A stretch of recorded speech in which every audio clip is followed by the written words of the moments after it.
6 years of hard training and actual battle experience in Spain and Poland had made the German army look invincible. But what about the British and French? First, let's take up the British. They started from scratch, but both at home and abroad, an army was growing. For not only Britain had declared war, Canada, Australia, New Zealand, South Africa, the whole British Commonwealth of Nations was also determined on victory over Hitlerism and all it stands for. And Britain had one weapon that was ready, the Royal Navy. Shortly after war was declared, it had swept German shipping from the high seas.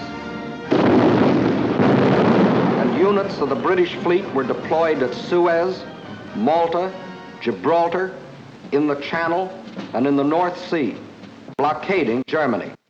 World conquest was impossible without running smack up against the rock called Britain. How to strike at that little island? That was the question. Between Britain and Germany stood not only France, but the little countries of Luxembourg, Belgium, Holland, Denmark, Norway, and Sweden. The people of these small neutral countries were peaceful, hard-working, and free. They knew they were in the middle and feared violation of their neutrality. Hitler knew this. He also knew that if they united with the Allies, they would form a solid democratic wall against Nazi aggression, and their conquest would be far more difficult. So before striking with his armies, he used another weapon, the propaganda barrage, to confuse, to make them lose faith, to divide and conquer. To lull the fears of the little neutrals, propaganda minister Goebbels told them Germany didn't want a war at all. It was Britain and France that caused all the trouble. Then it was Hitler's turn. In a speech on October 6, 1939, he made them all kinds of specific promises. To the Danes, he said, "We have concluded a non-aggression pact with Denmark." To the Norwegians, he said, "Germany never had any conflict with the northern states and has none today." To the Dutch, he said, "The new Reich has endeavored to continue the traditional friendship with Holland." And to the Belgians, he announced, "The Reich has put forth no claim which might in any way be regarded as a threat to Belgium." And while Hitler was making these promises, his generals were cold-bloodedly picking out the first victim, Norway. And why did they pick Norway? Its many steep inlets or fjords would make excellent U-boat bases, from which raiders could prey on British supply lines. Also, it would give the Nazis vital air bases. This is Scapa Flow, British naval base, and this the blockade fleet. At this time, the German-based bombers couldn't reach them. Possession of bases on Norway's western shore would bring these vital British defenses under easy bomber attack. But he couldn't take Norway without also taking tiny Denmark, the springboard for his attack. So at dawn on April 9th, 1940,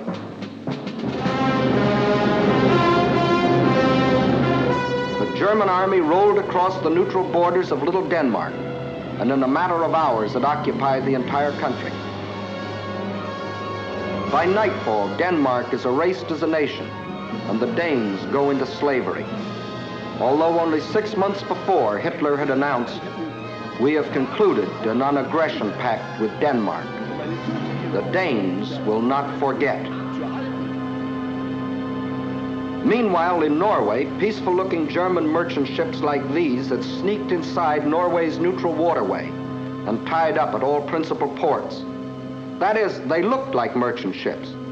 But if the Norwegians had had X-ray eyes, this is what they would have seen. The Trojan horse of ancient Greece brought up to date with new and deadlier weapons. At the precise moment that the Nazis overran Denmark, these quiet-looking ships sprang to life.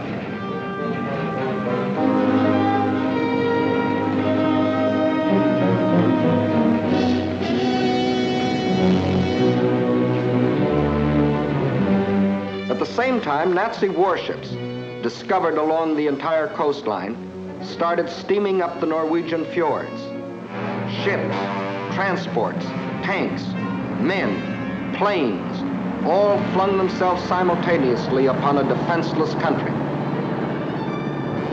Airborne infantry seized every strategic Norwegian airport. The whole job was made easier by treacherous fifth columnists, led by Major Quisling, who seized power and issued orders to suppress resistance. Nazi warships steamed past silent guns that could have blasted them out of the water. This was one of the most amazing acts of treachery the world has ever known. It brought Major Quisling international fame, making his very name synonymous with the word traitor. By the afternoon of April 9th, the Germans were in complete control of all 7 ports where they had landed in the morning.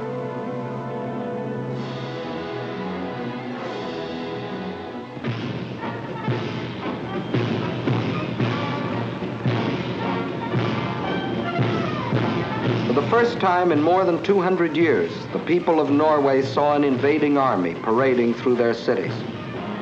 Many of these Nazi soldiers, strutting as conquerors in 1940, had last seen Norway some 20 years earlier, when, as refugee German children, they had been raised and cared for by kind Norwegians. Now these same Germans were back to repay that kindness with terror and destruction. Once they had occupied the capital, the Nazis quickly fanned out in all directions. But loyal Norwegian troops stopped one German column between Hamar and Elvera.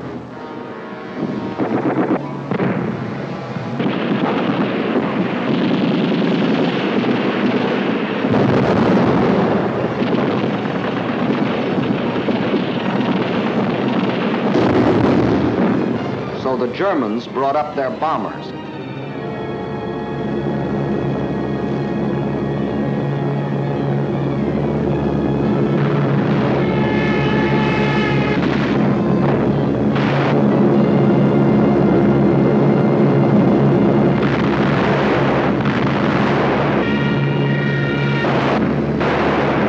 Norwegians were forced to flee to the north under constant and unopposed air attack. It was here that Captain Robert Losey, an American military attaché, was killed, the first American soldier to lose his life in this war. Meanwhile, the Nazis had spread all over the country. Small patrols occupied every strategic village. Parachute troops landed high in the mountains.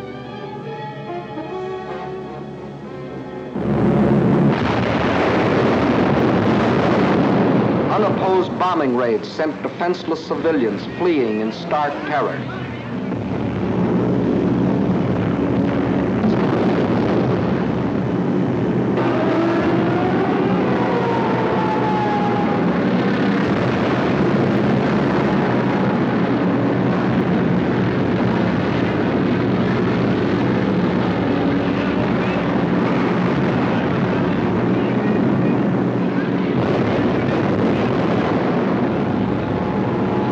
They hadn't wanted war.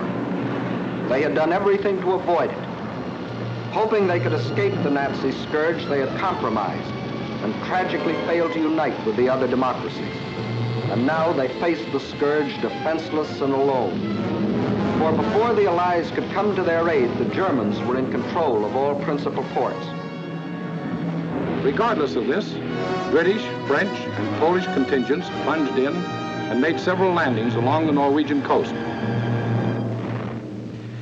They landed forces north and south of Trondheim and attempted an encircling movement on the city under constant, heavy, and almost entirely unopposed air attack.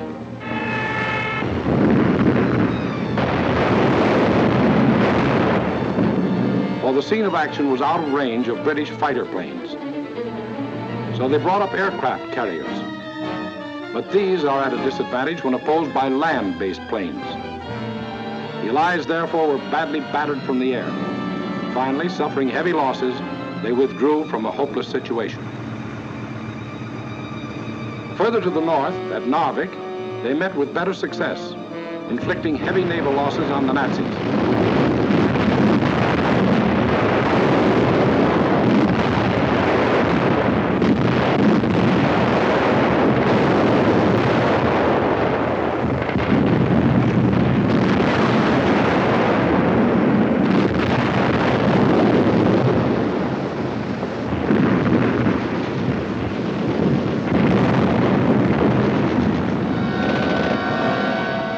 Landings and held the town for nearly 2 months.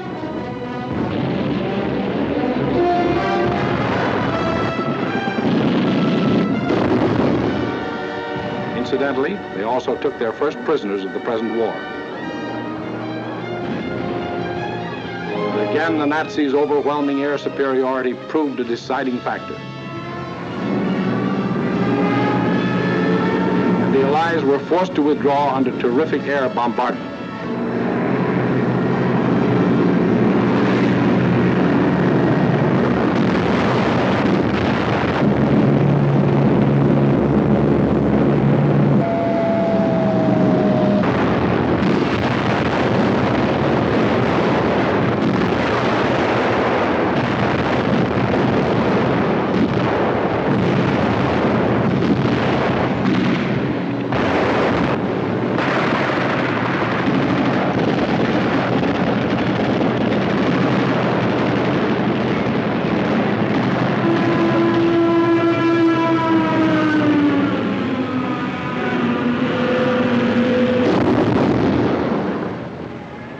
Norwegians were left with their Quislings, their ruins, their dead.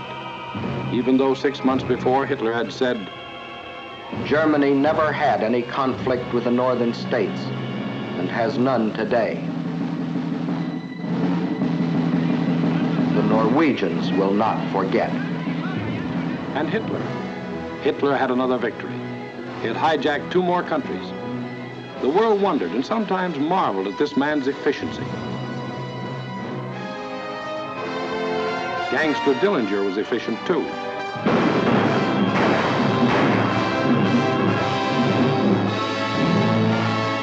When a man or a nation throws away all regard for the laws of God and man, he is bound at first to be more efficient than his victims. Society had a police force to deal with Gangster Dillinger, but it had no police force to deal with Gangster Hitler. So he clubbed Norway into submission and got what he wanted, bases for use against Britain. Now he had the northern claw of an enormous pincer movement. A drive through France would give him the southern claw. Blockade by U-boats coupled with mass bombing attacks would weaken the British for final invasion. Then, with Britain gone, Germany could reach out in all directions for world conquest.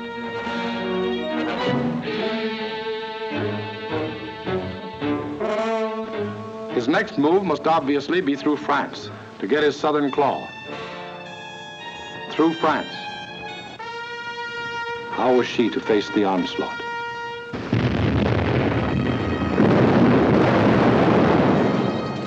These scenes are ancient history. They occurred in 1914.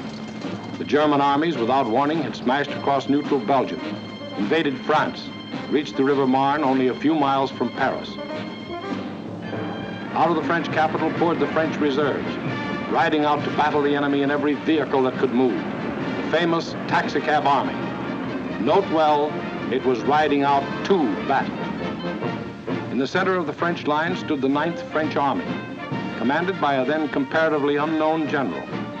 On September 5th, 1914, he is reputed to have said, "My right is driven in. My center is giving way. The situation is excellent. I attack."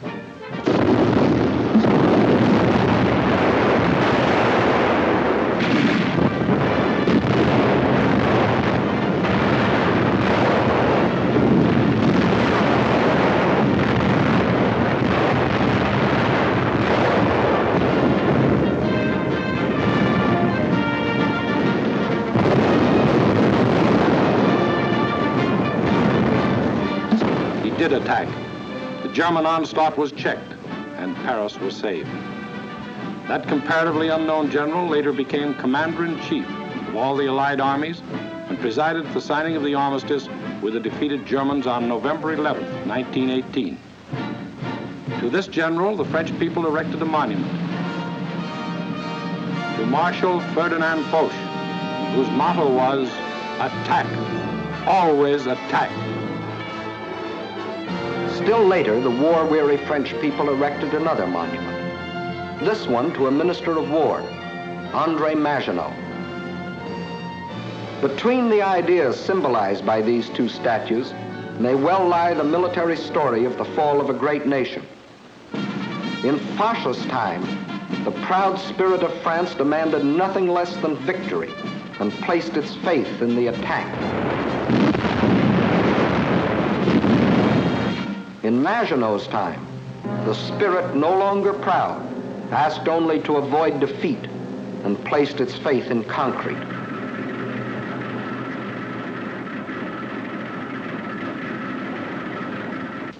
So the French built the mighty chain of fortresses called the Maginot Line. These tremendous bastions were built deep into the French land. They were connected by underground passages and railways, guarding France's eastern borders facing Germany.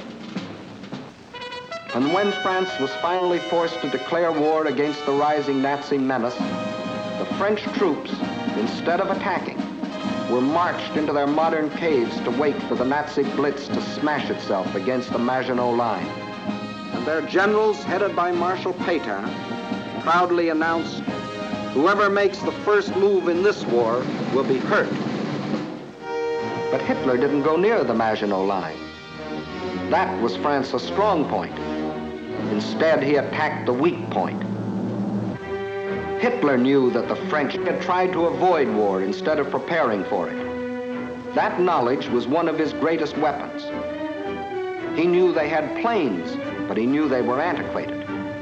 He knew they had tanks, but he knew they were few in number and lightly armored. But most important of all, he knew that France had become a cynical and disillusioned nation. What made this change in the French spirit? In the first place, between 1914 and 1918, the French suffered more than 6 million casualties in the heroic defense of their land against German invasion. The flower of an entire generation was lost, with its stimulus of new blood, new determination, new ideals.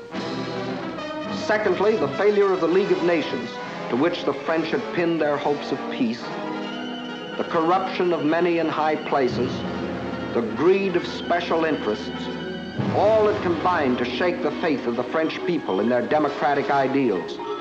And when a people loses its faith in its own ideals, it is ripe for the insidious words of the devil.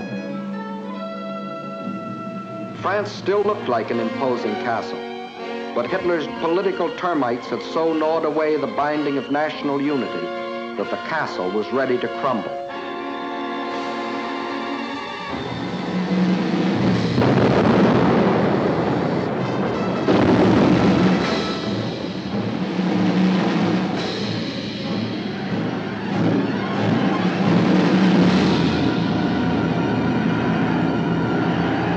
During those months of military inactivity that we called the phony war, a ceaseless barrage of German propaganda crossed the still waters of the Rhine to affect the soldiers in the Maginot Line.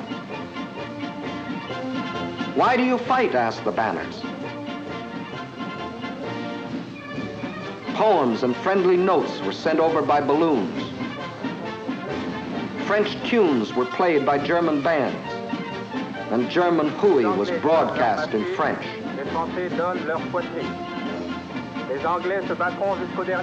The British will fight to the last drop of French blood. You have been deceived. This is an imperialistic war for Britain. We Germans want nothing of France. What is happening to your wives back home, soldiers? The British are stationed in your villages. Yes, France was ready to be plucked. The whole force of the Nazi might was turned toward the west. How would they strike this time?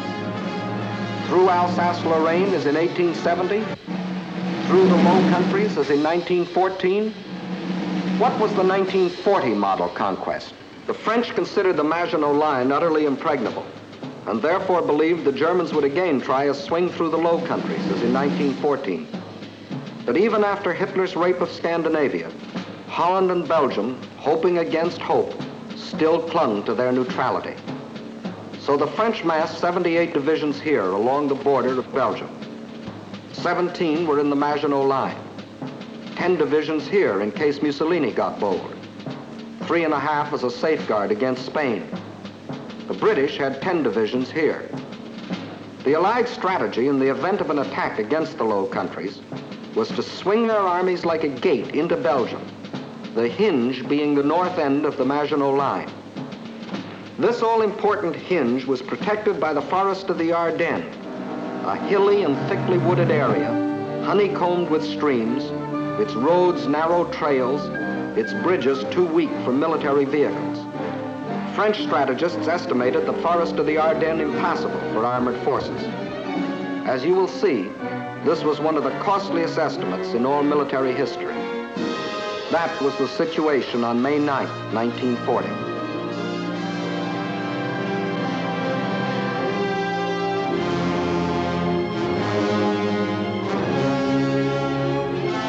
The hour of trial had come.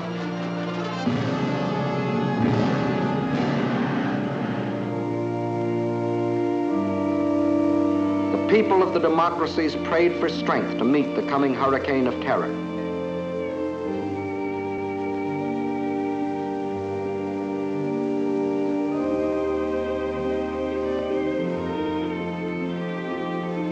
While across the Rhine, Jugend ist uns verschrieben und verfallen mit neuem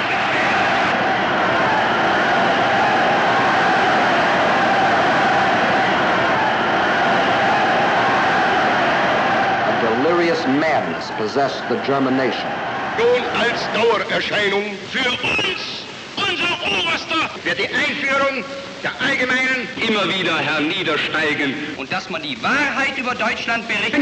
50.000 Mann auf den Baustellen, der ganz Deutschland erfasste. Überall herrscht seit einem Jahr reges Und für den deutschen die Reinheit seiner Rasse hält. Hitler aber ist Deutschland wie Deutschland, deshalb innerlich nicht zu uns gehört.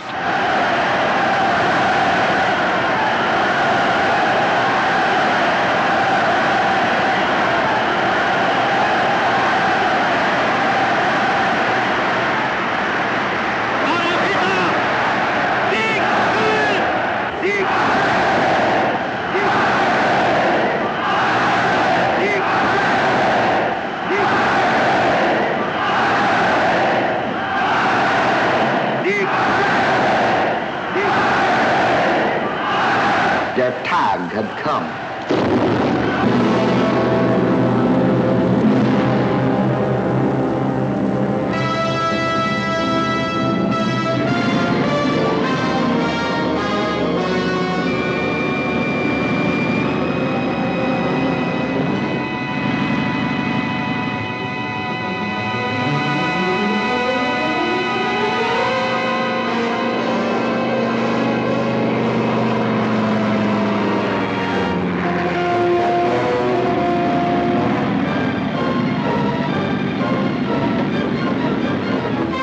Without even bothering to declare war, the German armies launched a coordinated attack across the neutral borders of Luxembourg, Belgium, and Holland.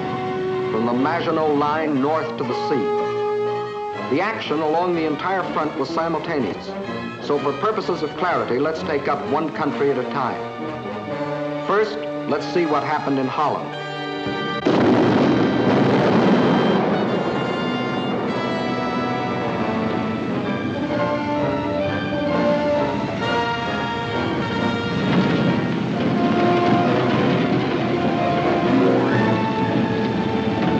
Nazi ground forces smashed through the improvised and hastily erected border defenses. But the main attack was to come from the air, far behind the defense lines.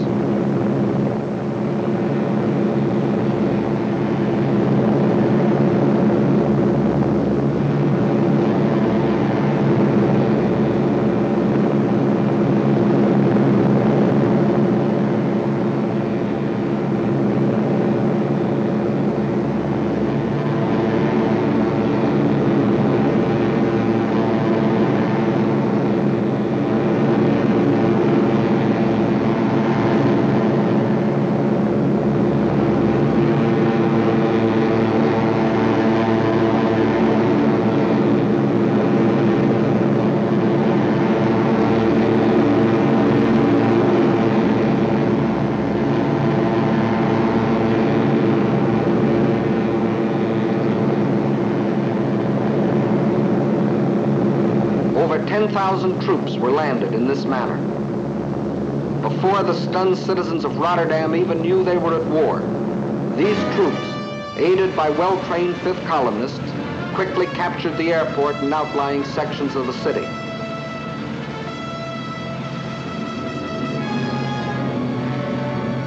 Meantime, Nazi armored columns were racing across the country, their progress speeded by other fifth columnists who prevented the destruction of vital dikes and bridges. These forces effected a meeting with the parachutists landed in Rotterdam. The Dutch were doomed to defeat.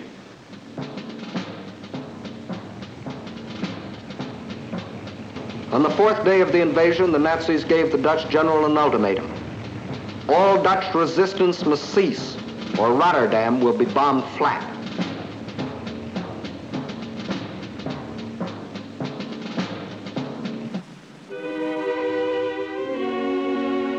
The Dutch general had little choice. To save the lives of innocent civilians, he accepted the German terms. But after the unconditional surrender, the Nazis bombed the city anyway.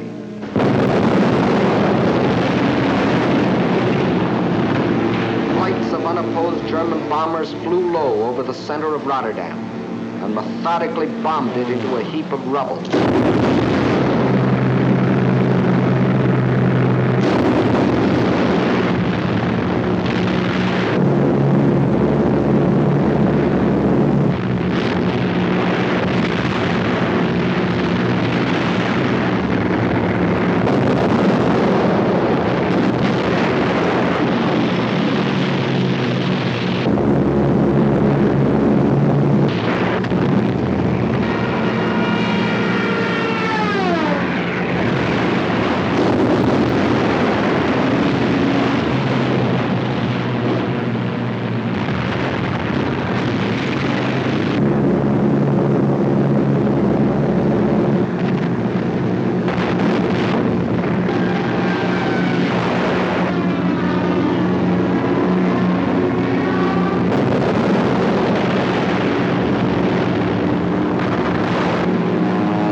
One of the most ruthless exhibitions of savagery the world has ever seen. Over 30,000 men, women, and children were killed in the space of 90 minutes. Though only 6 months before, Hitler had said, "The new Reich has endeavored to continue the traditional friendship with Holland. The Dutch will not forget." Meantime, in Belgium, the whole force of Nazi blitzkrieg had stormed across its neutral borders.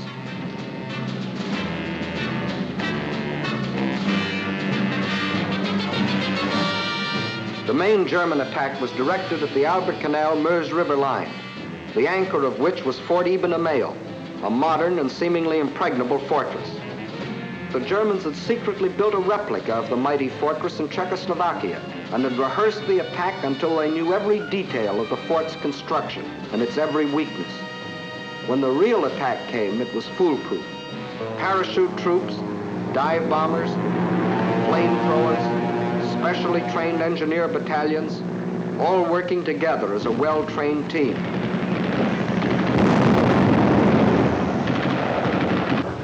They knew exactly where to cross the river.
Notice that this assault engineer knows exactly where to put his high explosive charge in order to destroy the blockhouse.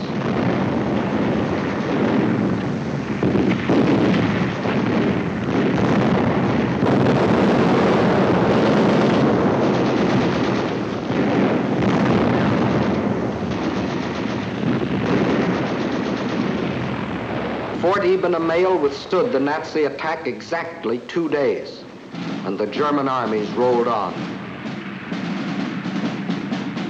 Meantime, an hour and a half after the German invasion began, Allied troops crossed the French and Belgian border to meet the advancing Germans.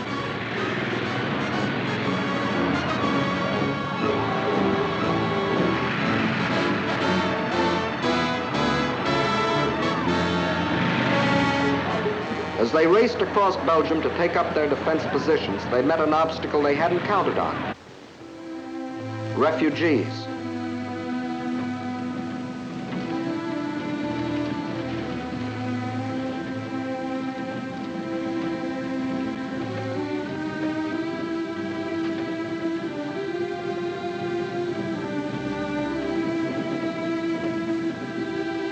And the refugee-choked roads didn't get that way by accident.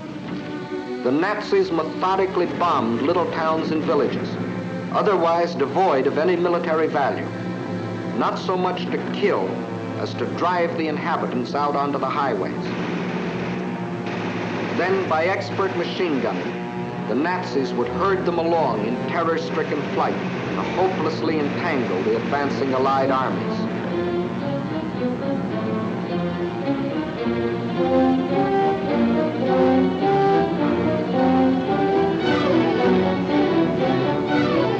Refugees used as a weapon of war, a new low in inhumanity.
No school today, the sign says. The children are otherwise occupied.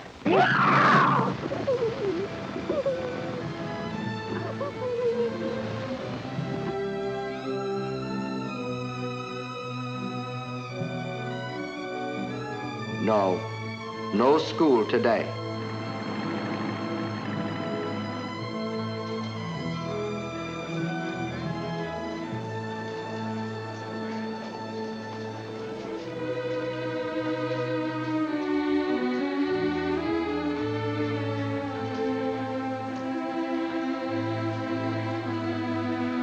Although only 6 months before, Hitler had announced, "The Reich has put forth no claim which might in any way be regarded as a threat to Belgium."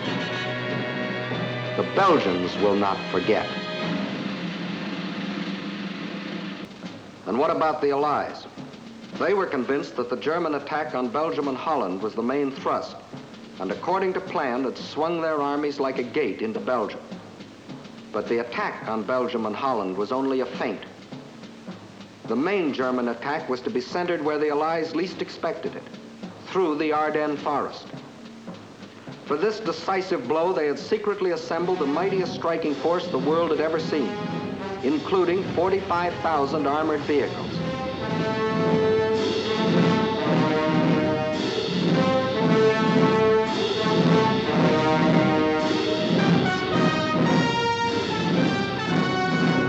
At the same time that the Nazi armies were plunging into Holland and Belgium, this column started to move.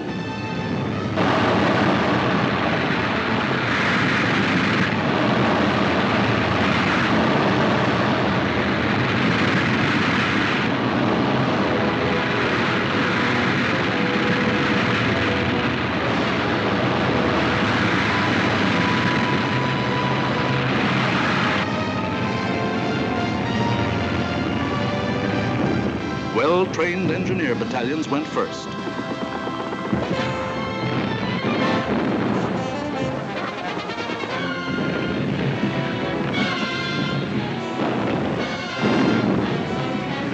They were opposed only by scattered Allied patrols.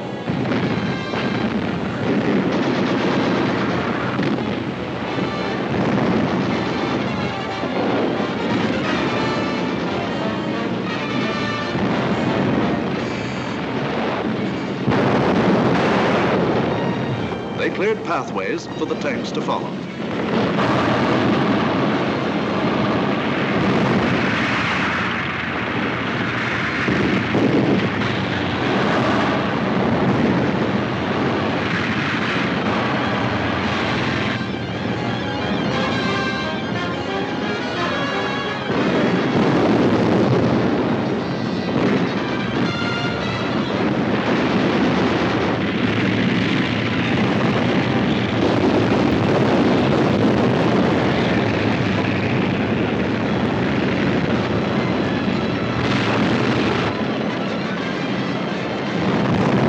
In 3 days, the Germans' armored force reached the Meuse River, 2 days faster than the French thought any troops could get through.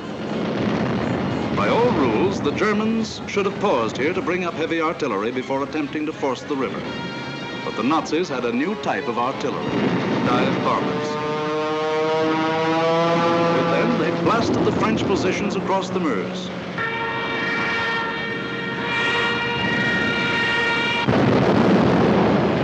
With feverish haste, the Germans laid a barrage across the river with anything and everything that would shoot.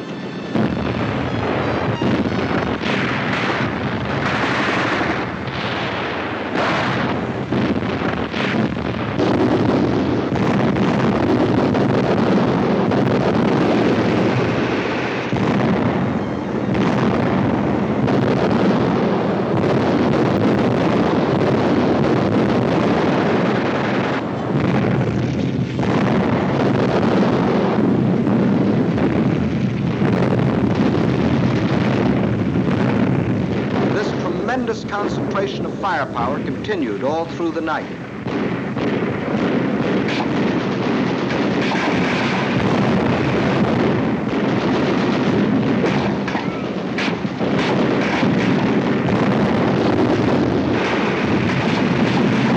By the following day, shock troops were able to get across the river.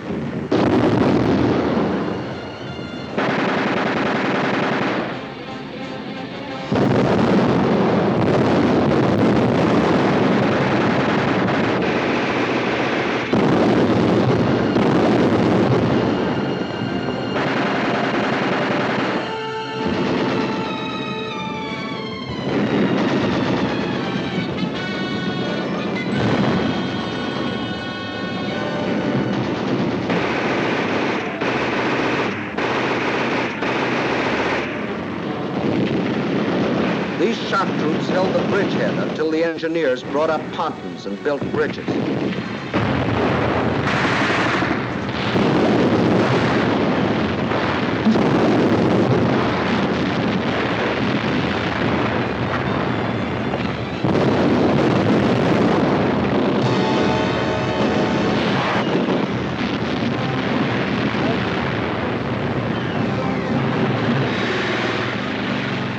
Then, without wasting a moment, across these bridges, the main armored force of the German military machine rolled through to Sedan for the all-important breakthrough into a dismayed and flat-footed France.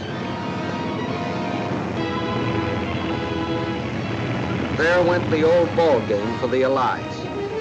From here on, it was only a matter of how long.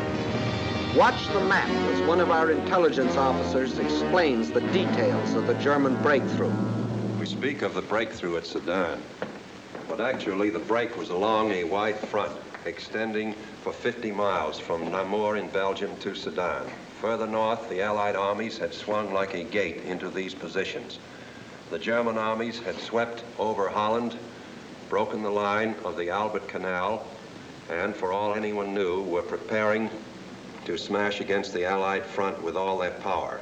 That was the situation, dangerous but obscure, on the evening of May 13th. On the 14th and 15th, it became clear that the German breakthrough south of Namur was in the greatest strength, and that the French 9th Army, attacked while moving into position, had been shattered. Without doubt, this was the point of mortal danger, and the French High Command ordered the abandonment of these positions, although they had not yet been attacked. Those positions were abandoned solely because of the situation developing along the Meuse near Sedan. In the meantime, the French 7th Army had been ordered to make its historic forced march far to the south into the area threatened by the rapidly advancing German spearheads. This army was not used to attack the German flank, but rather was used as a plug to restore the broken front. Throughout, the Allies had placed their faith not in offense, but in defense, and the defense was doomed to failure because it was confronted with an entirely new technique in warfare, the plane, tank, infantry team in action. The world was staggered by the speed with which the German armored columns moved. What was the secret that enabled armies to move so far so rapidly? The secret lay in the organization of the striking spearhead. Armored forces came first, closely followed by motorized divisions, which peeled off, forming solid walls. And through the corridor thus formed, raced the supply trucks to feed the ever-lengthening column. It was obvious that if the Allied situation was to be restored, the German column would have to be cut. On May 17th, General de Gaulle attacked the German flank and captured a few prisoners. But his light mechanized forces were like a pin pricking the side of a rhinoceros. A subsequent attack met with even less success. The means for a really successful counterattack against the German corridor simply did not exist. Where numbers of divisions were required, only handfuls of companies and battalions were available. A valiant attempt to cut the German corridor was made by a group of slow-moving British tanks just south of Arras. But lack of sustained striking power doomed this valiant unit to destruction. On May 21st, the German spearhead reached the Channel port of Abbeville.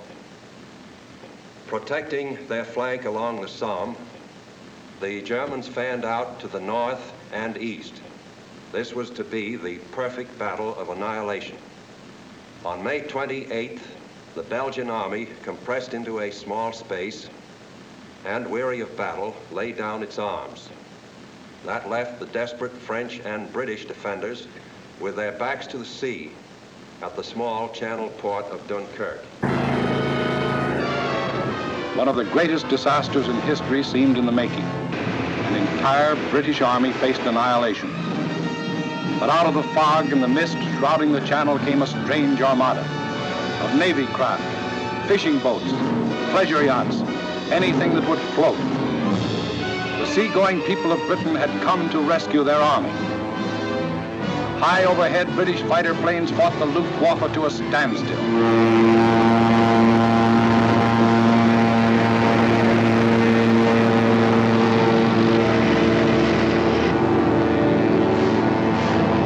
While below, small Allied suicide units held the Germans back long enough for the miracle of Dunkirk to take place.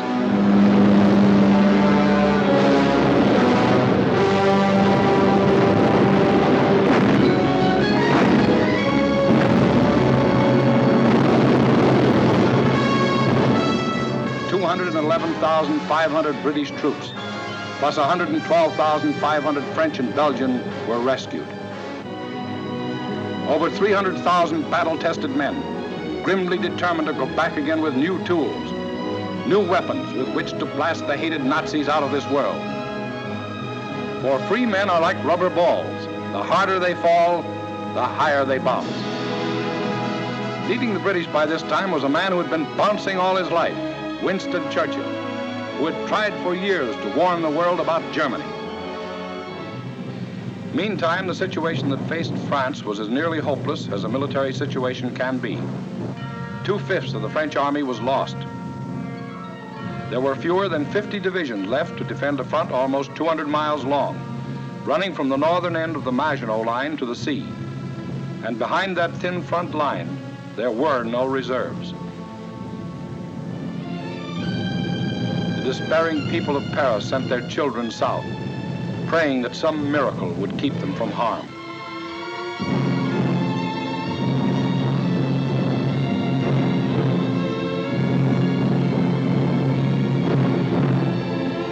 The hopeless men of the French army, without adequate arms or equipment, braced themselves for the coming blow.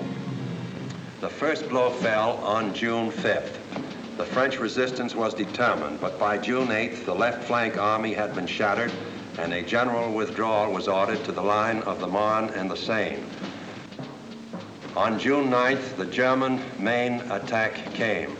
Within 2 days, the German armored and motorized divisions roared out into the open terrain. With this breakthrough, the issue of the Battle of France was decided, and from that time on, there was official talk of an armistice. Now, what about the famous Maginot Line? Let's go back and take a look. On June 14th, the Germans launched 2 attacks against the Maginot Line. In both cases, penetrations were effected. But we must remember that this was against fortifications defended by men devoid of hope. In the meantime, Mussolini, now thinking it's safe, sent his divisions racing across the border. The hand that held the dagger has struck it into the back of its neighbor.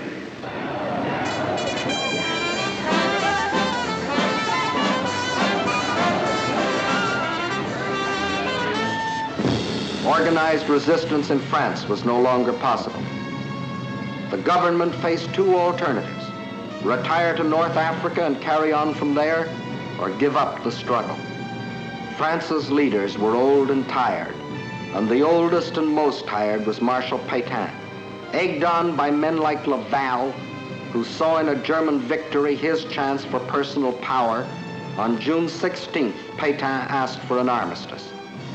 The news is carried to Hitler, who received this word of a great nation's fall in a characteristic manner. Also characteristic were his terms for the armistice. It must be signed in the coach where Marshal Foch met the defeated Germans in the last war.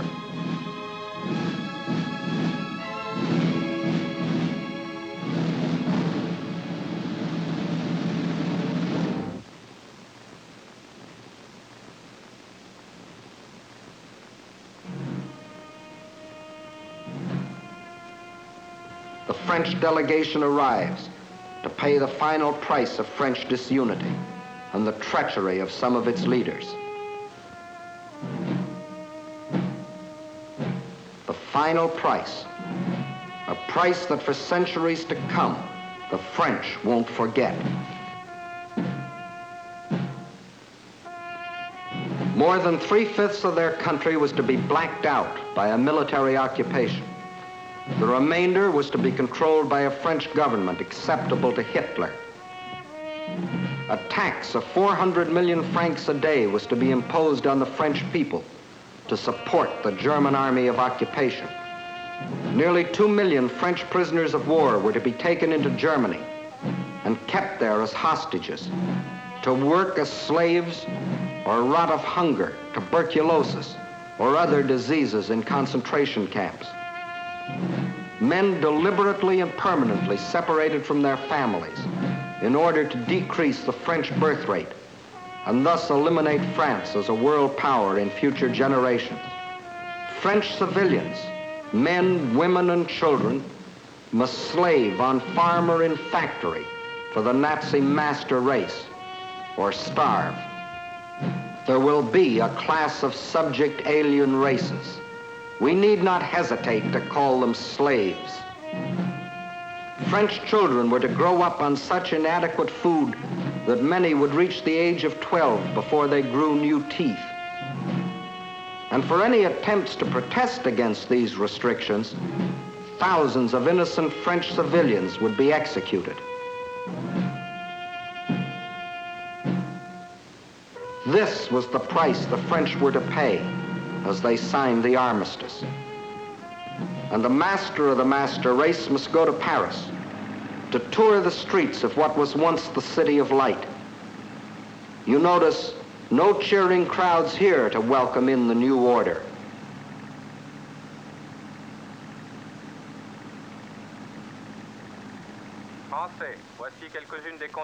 When the people of Paris come to the streets again, it is to hear the voice of dictators, telling them what they must do,